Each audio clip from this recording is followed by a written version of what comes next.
Alright guys, there it is again. That's the New England IPA style. New England style IPA. So anyway, yeah, that's it. Pow! Alright, turn it around. Probably since it's kind of changed a little bit, you know, as things kind of sit in kegs, and after a week or two they kind of condition a little bit, and you know, things change, and usually for the better. But cheers guys, still a lot of peach and apricot. And alright guys, happy Homebrew Wednesday! Woo, hard. Busy weekend, busy week so far. Alright guys, yeah, that's that. And down here I got 2 kegs, and that's the barrel brown with coffee in it.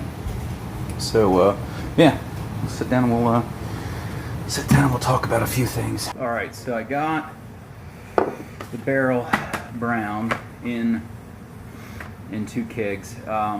It's about 8 gallons or so. You can't get every last drop out of the barrel. You end up probably leaving close to half a gallon in there. So I went ahead and topped off with the brown that I had sitting in the gallon carboy, just to go ahead and get myself some more volume.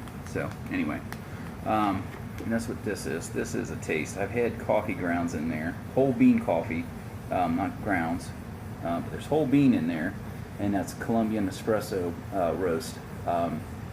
Not crushed, nothing done to it. Whole bean. I shoved it in the stainless steel tubes, the filters, and chucked it in there. So the nose, it's got a lot of bourbon on it, but the coffee's there now. Probably going to be 3 days. I did that Saturday evening, late afternoon.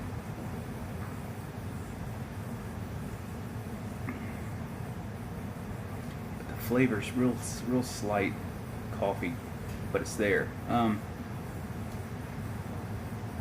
may leave that for another day. Make 4 days, but there's 3 ounces.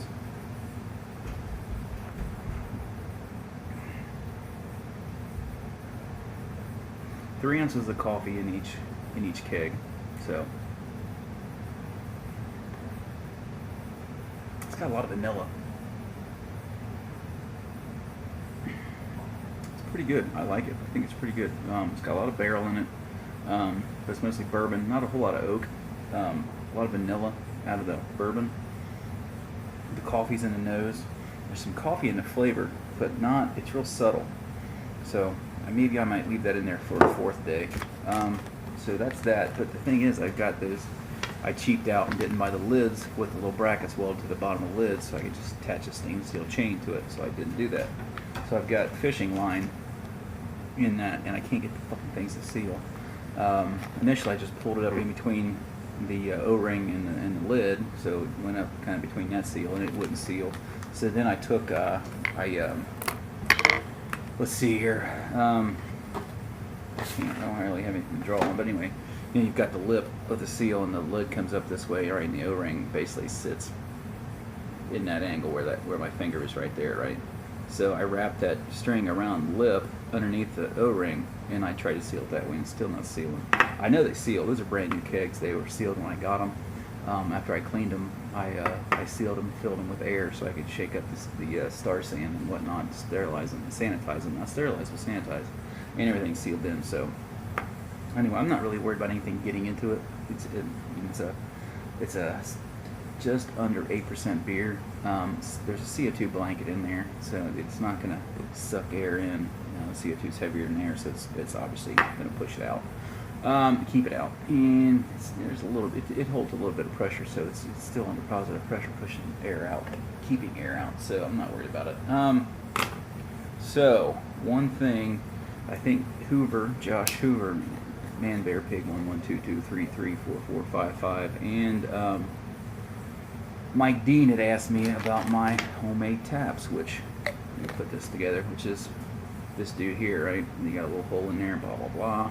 So this is basically the White Labs tubes. I guess they're kind of getting away from these with their pure pitch pouches. I still get WLP 644 in these tubes. So basically what I do, these little T-nuts, you see that's got little nails on. spikes on there, and those are for wood. So this would go into like a leg of a chair. You would tap that into that hole, a hole that you've already pre-drilled to that diameter, and that would keep it in place while you screw it in there. But anyway, what I do is you drill a hole in there. These, I'll give you the part number. These are at Lowe's. These are 3/8/16 T-nuts, and you'll find these in the specialty nut bins in the hardware section. And these are stainless. As a matter of stainless or not, no, it just happens to be what they have. But I then go to my garage and I test tape this dude out of here for you. And one word of caution is these fucking things are sharp. Sharper than my sense of humor. And I'm really trying not to stab myself with these because they are sharp. And they'll hurt me and they'll cry. In front of everybody, then I'll have to call my mommy and get a boo-boo fixed. So anyway, see those? I'll take my Dremel tool and I'll just cut those off. Cut them off, all three of them. Then these actually fit right down inside of that cap, right? Fits inside of that cap, just like that. So you'll find you can drill yourself like a 1/2 inch hole, maybe a little bit larger than a 1/2 inch hole. I use a step bit. Then you take, this is what I used before, Loctite epoxy instant mix. You can get some other stuff that sets up in like 5 minutes. Either one's fine. Yeah, go ahead and squirt. You just need to squirt a little bit of that around the perimeter of that, just a little bit.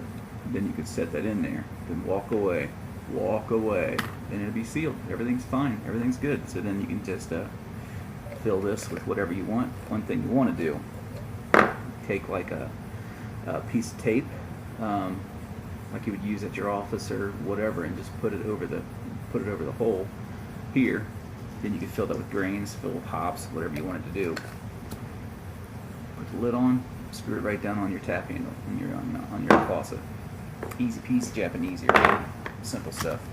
So yeah, that's it. That's that for that. So yeah. Oh yeah, mister. That's it. So collab beer's going this weekend. I don't have anything going on Sunday. Don't have any soccer or anything going on Sunday, so I'm gonna leave coffee in that till tomorrow. I'll pull it tomorrow.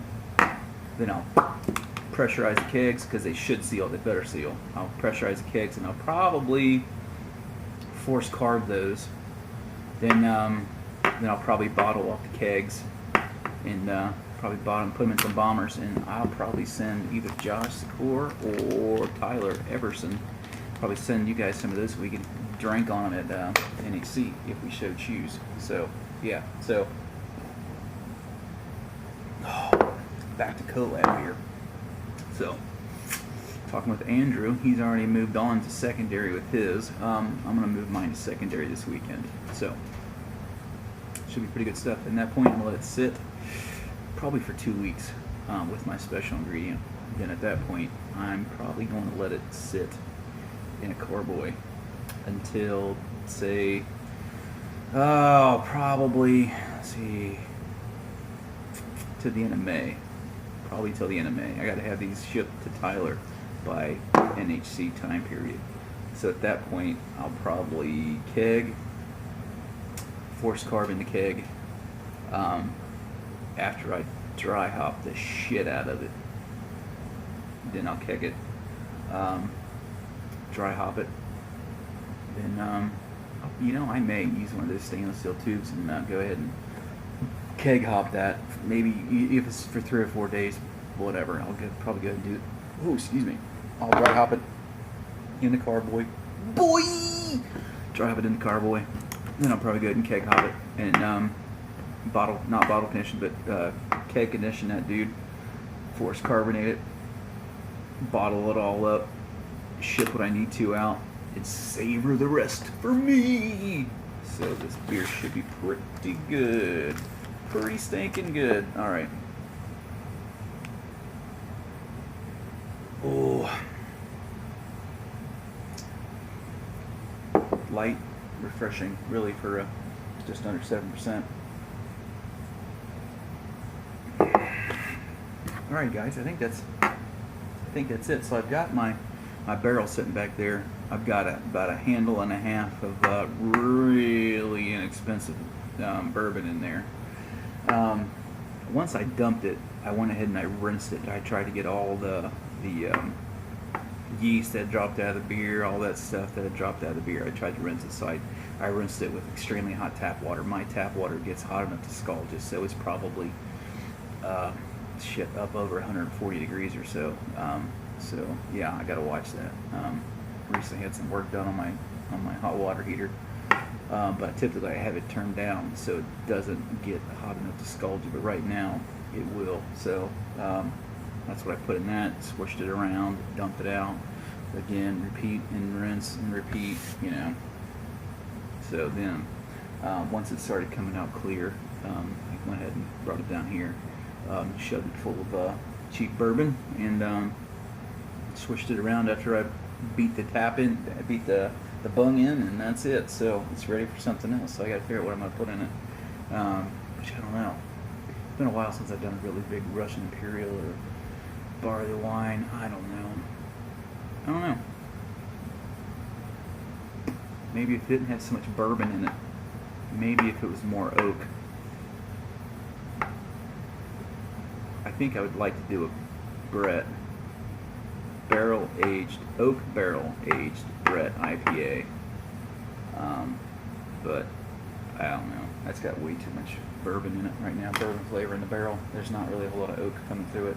But anyway, time will tell. It may be 6 months down the road, depending how many times I use it, 3 or 4 times more down the road after I've kind of gotten all the bourbon flavor out of it, and I'm not really adding anything to it with the cheap bourbon that I'm adding to it. So anyway, all right, guys, this is me thinking out loud. But anyway, all right, I'm gonna say cheers.